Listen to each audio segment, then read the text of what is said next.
Coming out to Skylight Books tonight. My name is Carrie Kabashe Boyle. Before we begin, I have just a couple of announcements. Of course, first of all, please, I don't want you to be embarrassed, so silence your cell phone right now. Second of all, we have readings multiple times a week, and we want you guys to come out to all of them.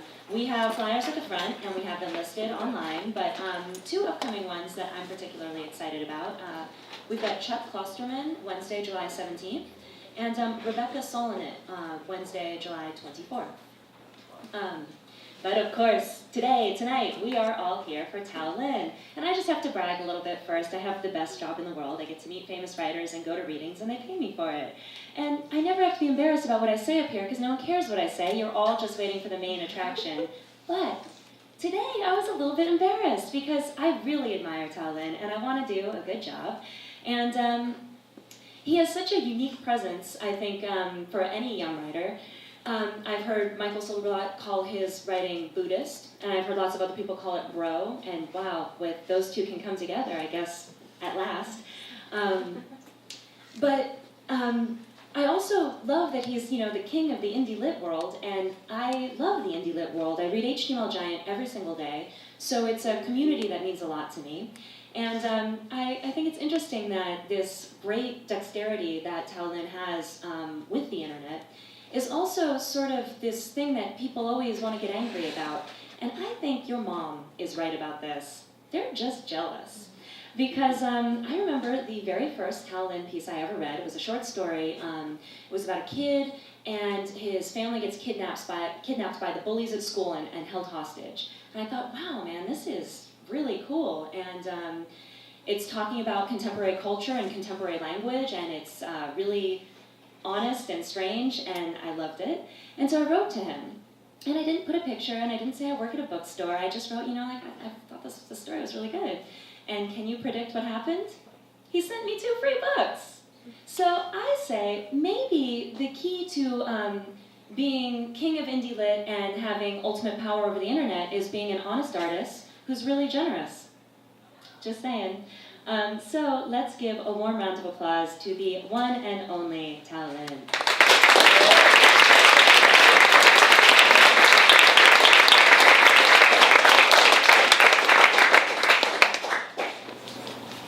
I'm going to try without the microphone. I've tried it at the other readings, it's usually better. Can you hear him? It seems like I'll just try for a second. And I'm going to read a self-contained part about the main character, Paul's childhood.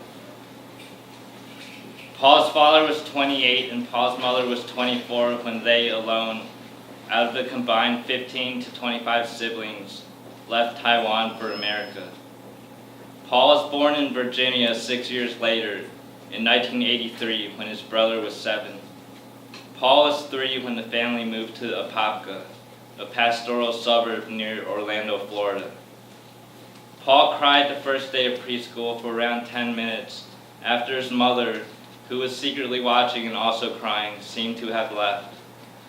It was their first time apart. Paul's mother watched as the principal cajoled Paul into interacting with his classmates, among whom he was well-liked and popular, if a bit shy and, quote, disengaged sometimes, said one of the high school students who worked at the preschool, which was called the Discovery Center. Each day after that, Paul cried less and transitioned more abruptly from crying to interacting with classmates. And by the middle of the second week, he didn't cry anymore. At home, where mostly only Mandarin was spoken, Paul was loud and either slug-like, or his mother would say in English, hyperactive, rarely walking to maneuver through the house, only crawling, rolling like a log, sprinting, hopping, or climbing across sofas, counter tables, chairs, etc., in a game called Don't Touch the Ground. Whenever motionless and not asleep or sleepy, lying on carpet in sunlight, or in bed with eyes open, bristling with unidirectionalized momentum, he would want to intensely sprint in all directions simultaneously, with one unit of striving, never stopping. He would blurrily anticipate this unimaginably worldward action, then burst off his bed to standing position, or make a loud noise and violently spasm, or jolt from the carpet into a sprint, flailing his arms, feeling always incompletely satisfied. Paul's first grade teacher recommended he be placed in the English as second language program, widely viewed as for, quote, impaired students. But Paul's mother kept him in the normal class. His second grade teacher recommended he be tested for the, quote, gifted program, and he was admitted and began going every Friday to gifted, in which most of the 25 to 30 students, having begun in first grade, were already friends. Paul felt alone on Fridays, but not lonely or uncomfortable or anxious, only that he was in a new and challenging situation, without assistance or consequence for failing. A feeling not unlike playing a difficult Nintendo game alone, with no instruction manual. Paul played chess one Friday with Barry, who suggested Paul's second move. Barry knew more about chess, so was being helpful, Paul thought, and did as suggested for his third move also. Then watched an extremely happy Barry dash through the rectangular classroom telling groups of classmates he'd beaten Paul in a 4-move checkmate. Paul told 3 classmates Barry had, quote, tricked him, then returned to the floor and put the chess pieces away, and with the sensation of seeing a spider crawl out of view inside his room, felt himself re-assimilating Barry into the world as a kind of robot-like presence he would always need to be careful around and would never comprehend.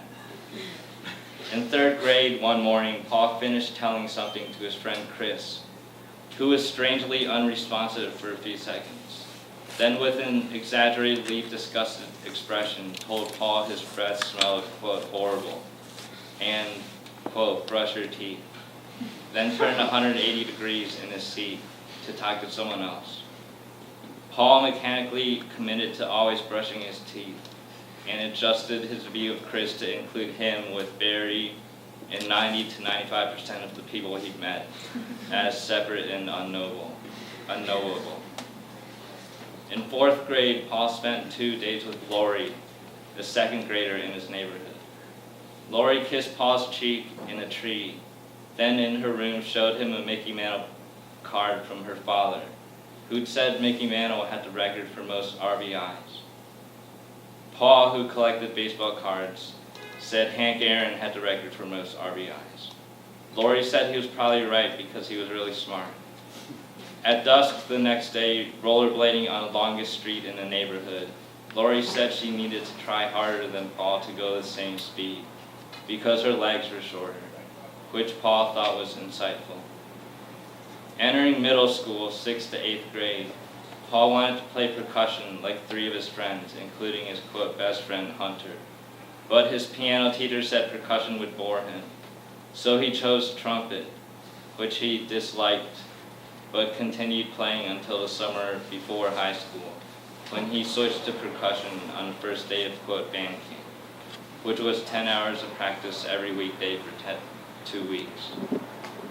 During lunch break the first day, Paul's practicing alone by silently counting and sometimes tapping a cymbal with a soft-headed mallet, when a senior percussionist, the section leader, began teasing him from across the room, saying he was, quote, so cool, and something about his baggy jeans, which his skateboarding brother at college in Philadelphia had left in Florida.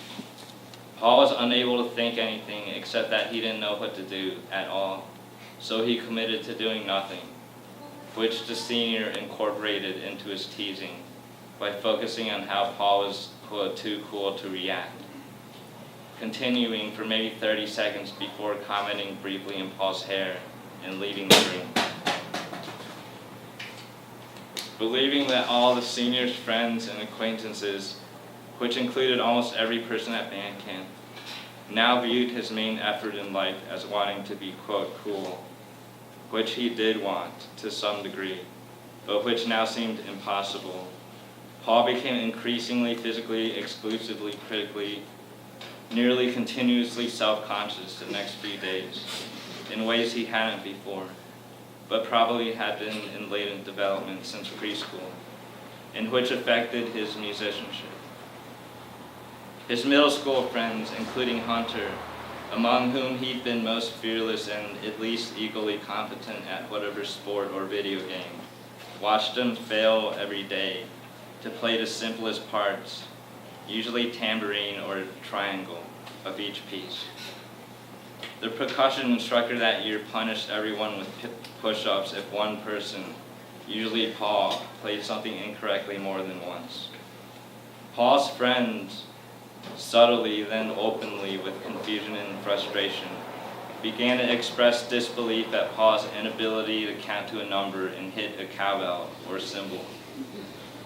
Paul was too embarrassed by the end of the first week to speak to his friends, all of whom seemed to have easily befriended the section leader and other upperclassmen, and by the second week had begun committing in certain situations to not speaking unless asked a question.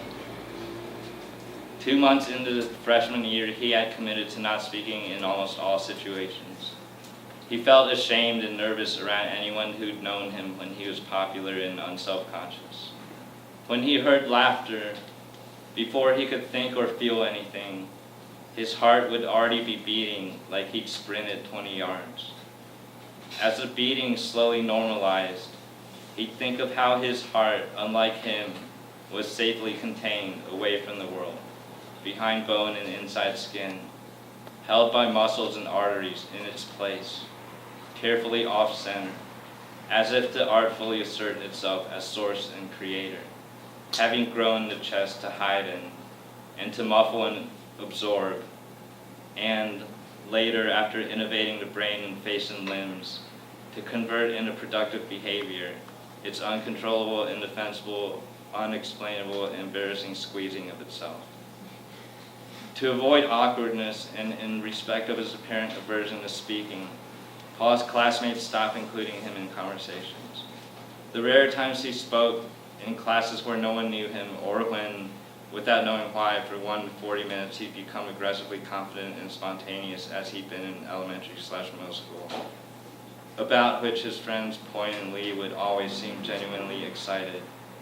He'd feel, quote, out of character, indicating he'd completed a transformation and was now, in a humorlessly surreal way, exactly what he didn't want to be and wished he wasn't. He ate lunch alone on benches far from the cafeteria, listening to music, his sort of refuge that was like a tunneling in his desolation toward a greater desolation, further from others and himself, closer to the shared source of everything, with portable CD players and earphones, feeling sorry for himself, or vaguely but deeply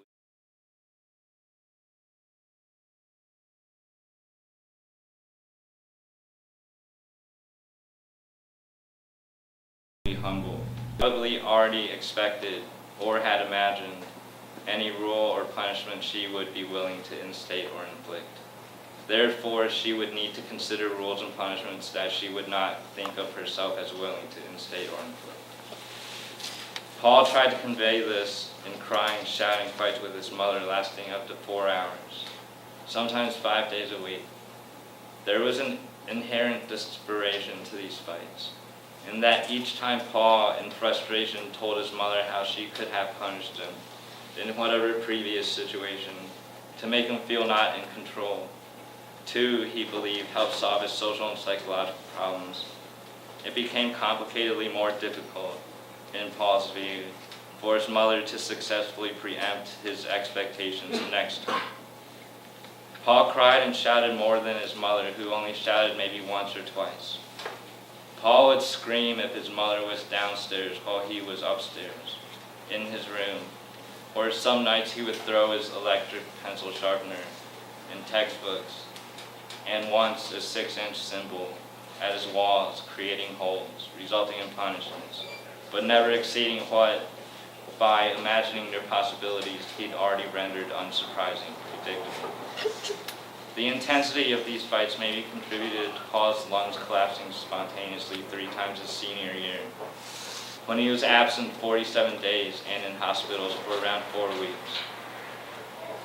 One night, standing in the doorway of his parents' bedroom, when his father was on a months-long business trip, crying while shouting at his mother, who was supine in bed in the dark. Paul heard her softly and steadily crying, with her blanket up to her chin in a way that seemed childlike. Paul stopped shouting and stood sobbing quietly, dimly aware as his face twitched and trembled, that he felt intensely embarrassed of himself from the perspective of any person, except his mother, he had ever met. He said he didn't know what he was talking about or what he should do, that he was sorry and didn't want to complain or blame other people anymore, and felt an ambiguous relief to have reached the end of the thing without resolution, and having tried hard, feeling allowed and ready to resign. He didn't stop blaming his mother after that, but gradually they fought less, and after each fight, when he would revert to his belief about discipline, he would apologize and reiterate he didn't want to blame anyone or complain. And by the last month of senior year, had mostly stopped fighting. On one of Paul's last days of high school, he and Lori were both getting rides home from Hunter, who, due to a difficulty in refusing requests from people who could see him. In elementary, middle school, whenever a mutual friend rang his doorbell, he and Paul would pretend no one was home. Sometimes spent 90 minutes driving classmates home after school. The past 8 years since Lori kissed Paul on the cheek, they've spoken maybe 3 times.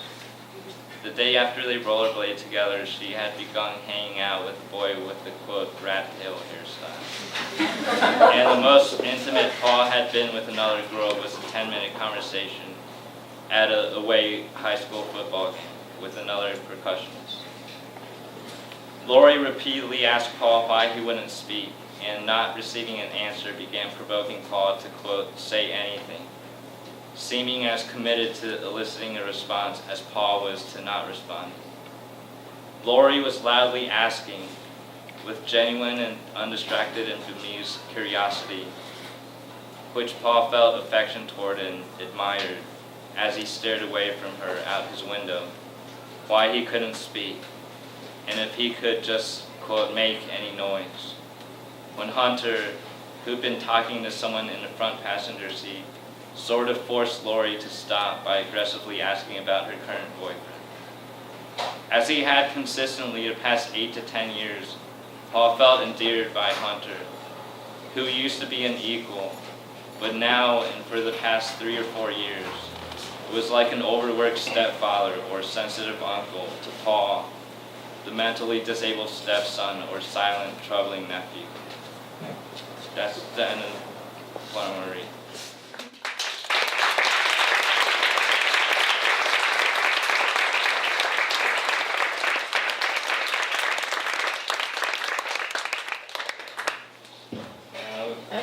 Q&A, just raise your hand. I'll point at you.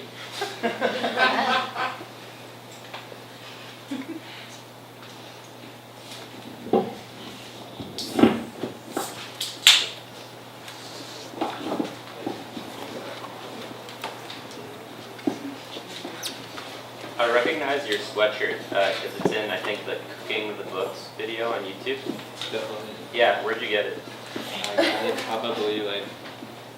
got it probably like 13 years ago. It's a band called Choking. Joking.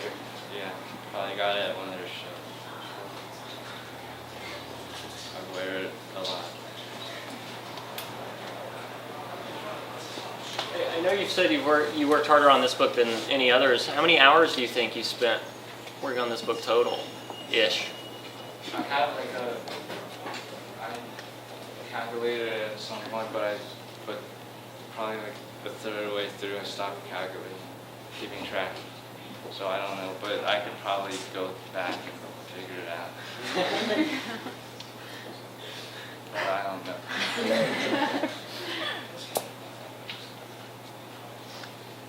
Are you Paul? Is it a memoir? No. The thing about that is,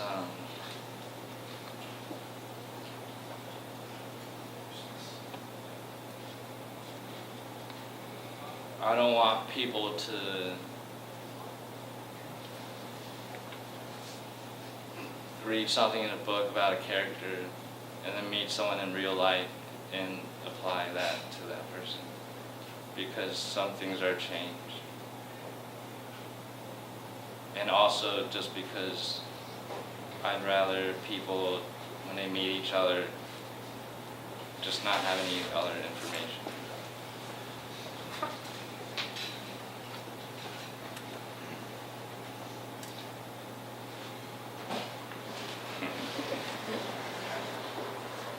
You have more to say? No, it was once said that you were working on a memoir. Is this it? I once said I was going to write a really long memoir.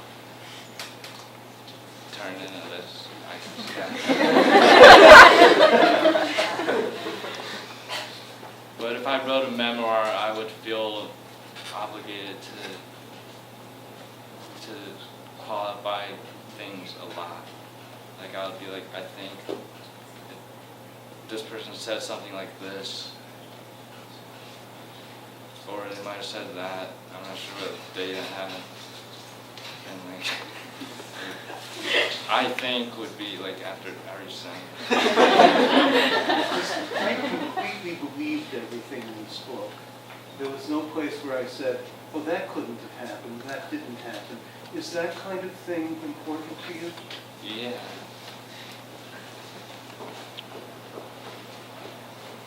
The way I wrote this book, I read my memory as the first draft, just like a huge first draft that I've memorized and know how everything connects. That way,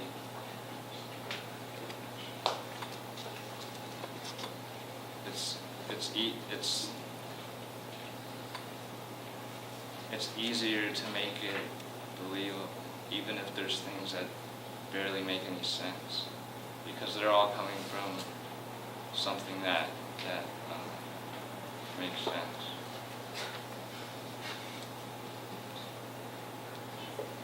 Thank you.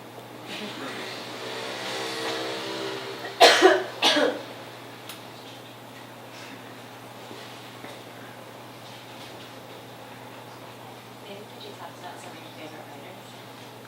Right now, Yeah. We're a store full of them, huh? recommend books to buy. I recommend Like Life by Lori Moore.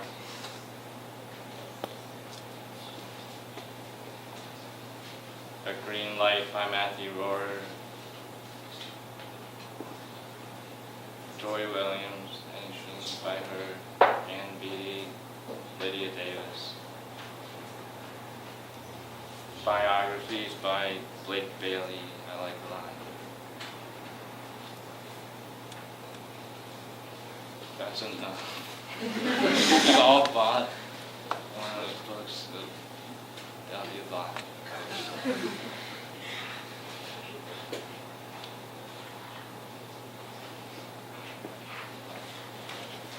You mentioned before the writer Terence McKenna. What is something that you take away from that, from his writing, and something that you would share with other people? A lot of things. Most recently, I just shared with someone the quote. It's like that he often likes to think of how things are. Wait, no. He likes to think a view of the world that places literature where physics now is. And when you die, you gain a dimension of freedom that would be equivalent to a character in a book becoming alive. Like characters in books, they have like their life. And then we have our life. And then if we die, you have it. All right, I'm going to read the actual quote. I often like to think that our map of the world is wrong. That where we have centered physics, we should actually place literature as a central metaphor that we want to work out from. Because I think literature occupies the same relationship to life that life occupies to death. A book is life with one dimension pulled out of it. And life is something that lacks a dimension, which death will give it. I imagine death to be a kind of release into the imagination, in the sense that for characters in a book, what we experience is an unimaginable dimension of freedom. Does that make sense to people? And he doesn't have like books about literature. He has a memoir about going to South America to find, I think it's DMT, but then he finds psilocybin mushrooms, becomes really interested in that. Then he has another book that is a theory of evolution that says 10,000 years ago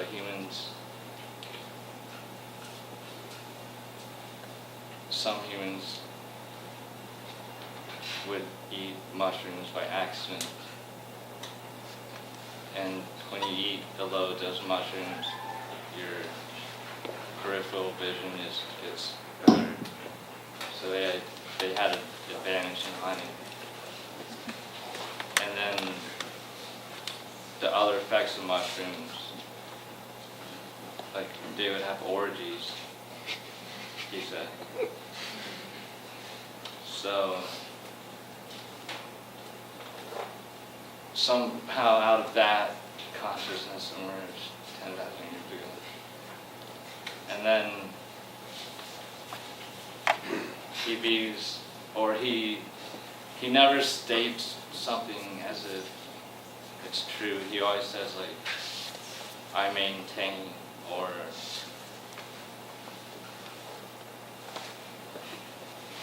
he states it as a theory. And 10,000 years ago, he views history meaning like culture that has been recorded.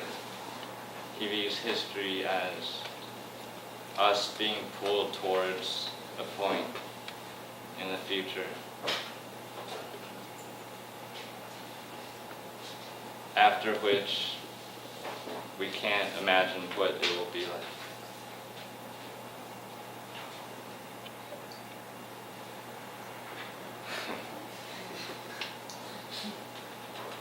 One thing that point could be is if like tomorrow someone invented a time machine.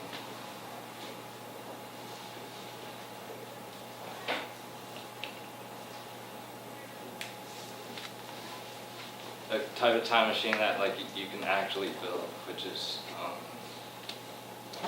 you can move back to the point where it was built. So if that happened tomorrow, then all of the future would like balance out, and we can't imagine what that would be. But he says history is just 10,000 years. It's like a very short span of time compared to like billions of years. So it's like we're rushing towards the thing that some people call singularity.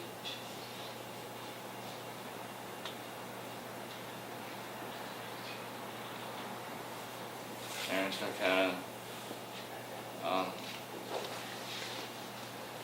he has a lot of interesting books.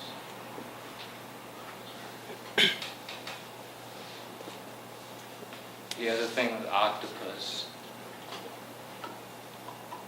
where he said he thinks octopus shoot out ink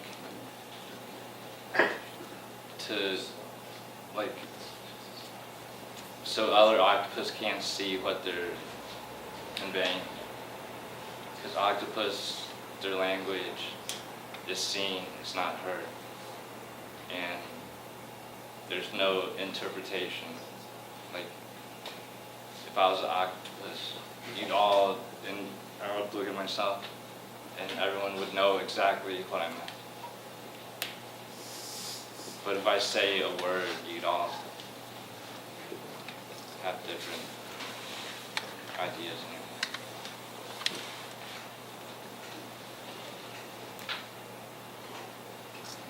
And another interesting thing he has is he talks about how sand dunes, like wind, moves the sand around. And he has a metaphor that the sand is like our, I'm having problems phrasing this, just genes. Genes are like the sand. And on a higher dimension, there's a wind that's like blowing and moving the genes around. Just like the sand is being moved. And he has a lot of stuff about the I Ching. He has just so much stuff. On YouTube, if you just search his name, he gives a lot of talks. He died in 2000, I think, but there's a lot of talks. He was talking about the internet in 1995. He's positive about it. He thinks the internet will allow us to put the body into the imagination. So there will just be imagination. If that makes any sense.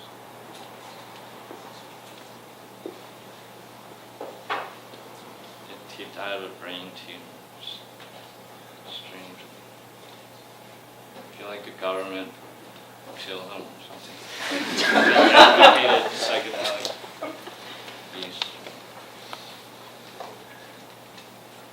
You did an interview with Joy Williams, and in it, I'm a huge admirer of her work, and she seemed to speak more cogently about her work than I've ever seen her do.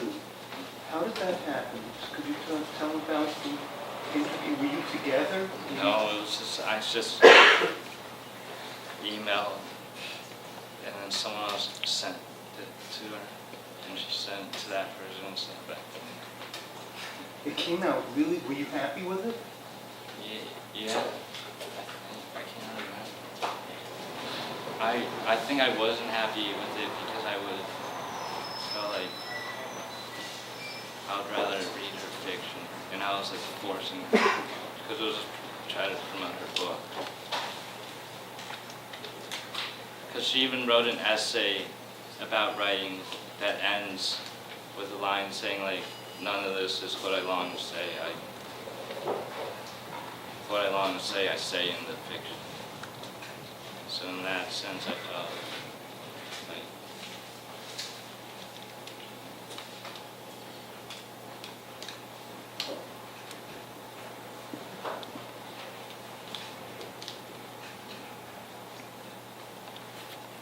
Has the novel become the form that you're most interested in working in, or do you still feel equally invested in poetry and shorter form fiction? no, the shorter form, well, poetry. I'm really interested in Twitter, which is just a form, 140 characters per thing.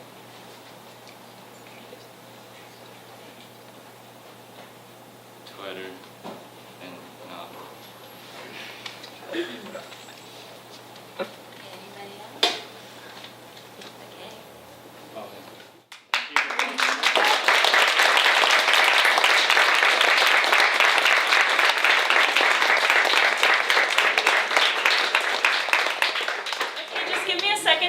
these chairs, and if you'd like your books signed, if you just line up along travel writing here, I'll set up a table in the front.